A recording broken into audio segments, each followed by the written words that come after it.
everyone, today I'm going to show you how to make these Rae Dunn inspired pillows. For the materials you'll need linen pillowcases, iron-on vinyl, a heat press or iron, and a Cricut. First cut the words out on the heat press vinyl with your Cricut. Then find the middle of the pillowcase and lay down the first word.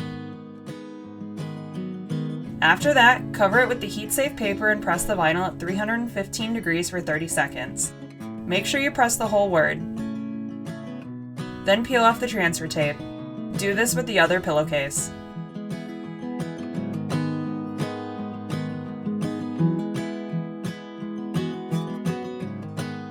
Once you have both pillowcases done, make sure to put in the filler.